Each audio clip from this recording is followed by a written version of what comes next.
Hello, my people. Good to be here again.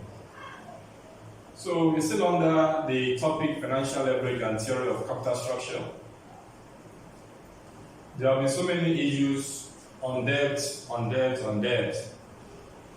we have been talking about under financial leverage. One of the focus, what we are going to focus really on or consider an important factor when you are talking about financial leverage and the theory of capital structure is the debt element in the capital structure. So we have been talking about debt as if it's look as if we are against debt. No.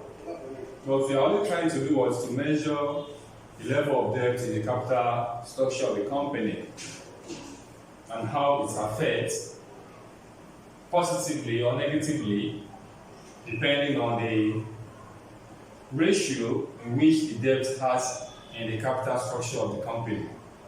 Okay, so today I'm going to talk about the advantages of debt capital in capital structure. One of them is debt capital is cheap. Yes, it's cheap. To do what? To get. It's cheap. In terms of even to finance, it's cheap. The debt capital is cheap because interest payments are treated for tax purposes as business expenses. Yes, you can agree with me. Having some background knowledge in accounting,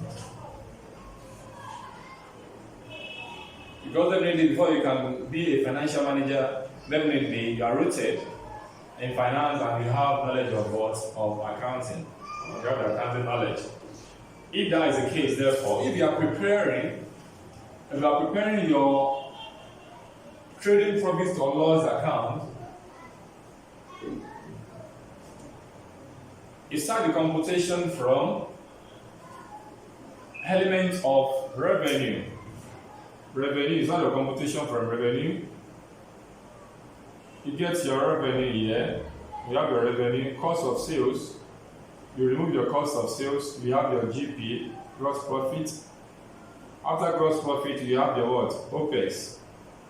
OPEX, which is operating expenses. You have it. Out of these operating expenses, okay, let's now have it, assuming you separate it, after that, you remove that, you have your what? Earnings before interest and tax.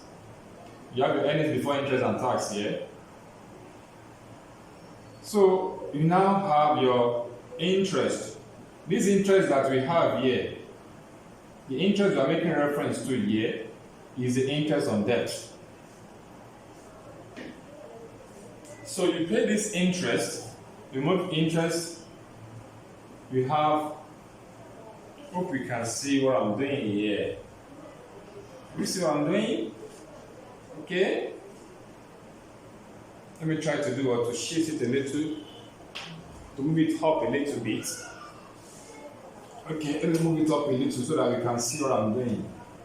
Able to get the nitty-gritty of what I'm talking about here. So you start from revenue.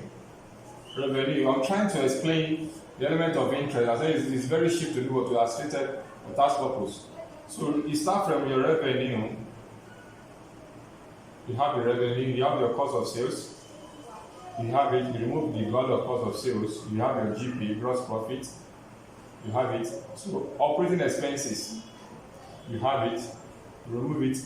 You have what? Earnings before interest and tax. You have when you remove it. So you now remove your interest. You have remove your interest. So this interest you are making reference to is the interest on what? On debt. You remove it. Before you now have what? Earnings before tax, EBT. You have it. Before you now compute your what to tax. And you slam the tax rate depending on what? On the tax rate available in your country. Our dear country, Nigeria, is at what? 30%. Our dear country. Now it has been reviewed. We have small companies, we have big companies. So as the case may be, is applicable. The tax rate has varies now because the new Financial Act has reclassified companies in order to do what to ease the ways of doing business in Nigeria. So that's reclassified. We have small companies now, we have big companies.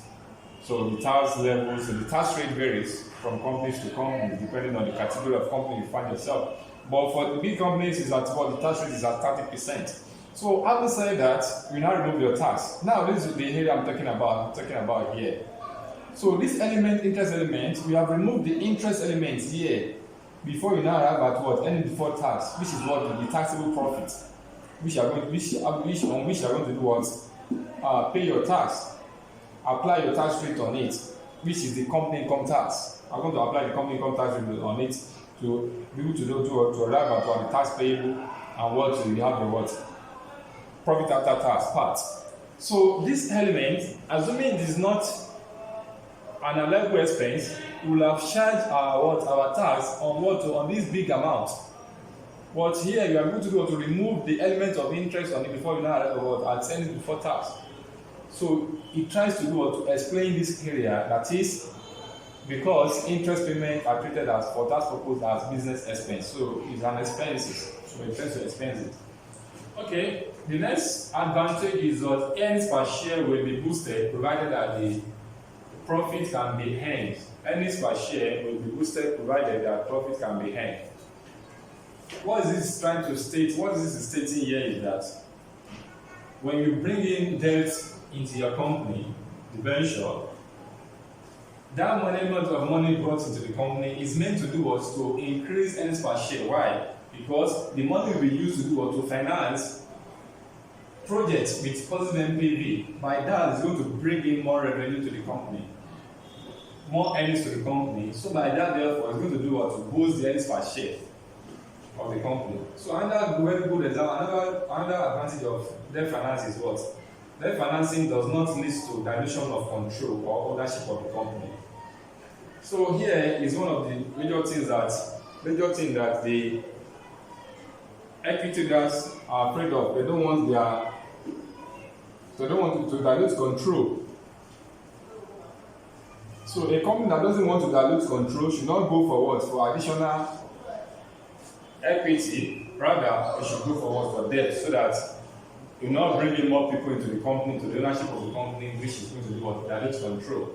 So number 4 is what? It enables the company to plan its cash flow efficiently. Yes, because if you know that you have some commitment you need to make at the end of the period, definitely you are going to effectively and efficiently plan your finances, your cash flow, in order to meet such obligations.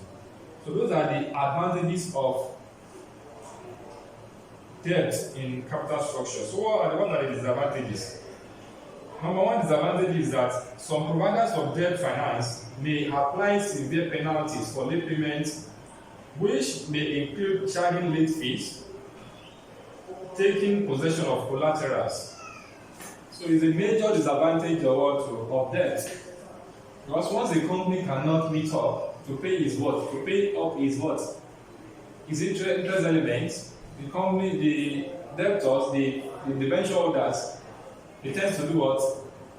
To add additional fee for late payment, or threaten the company with what? With liquidation and what? Take possession of what? Of the collaterals, such as banks. Banks will tend to do what? To take possession of the collaterals if you cannot pay both the interest and capital.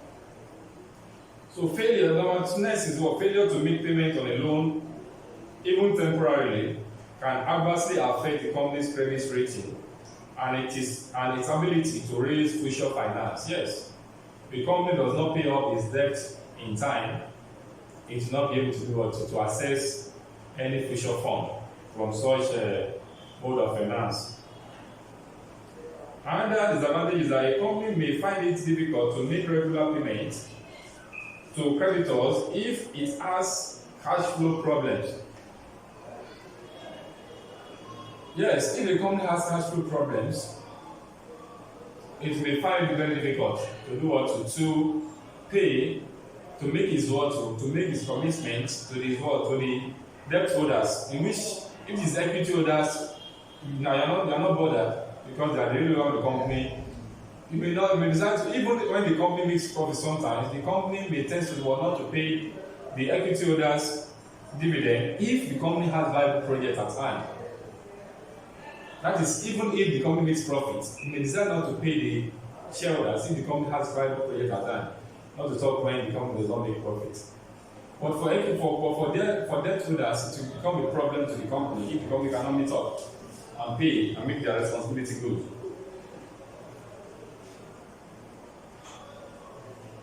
Another point is a business that is highly dependent on debt could be seen as high risk by potential investors. Yes. Another disadvantage of debt finance is that potential investors, if a company has a high level of debt finance in its capital structure, potential investors, mainly having that information, we tend to see the company as as a risky company, and they won't want to do what the potential investor won't want to invest in such a company. Another disadvantage is that debt financing could be limited by legal restraints imposed by a firm's article of association. So those are some of the words. These are some of the advantages, and those are some of the advantages I've mentioned of debt financing. At this point, therefore, I'm going to call it a class now. Please, I'm saying it once again, if you have not subscribed, kindly subscribe. Click on the subscribe button to subscribe to this YouTube channel. I'll be glad you do so.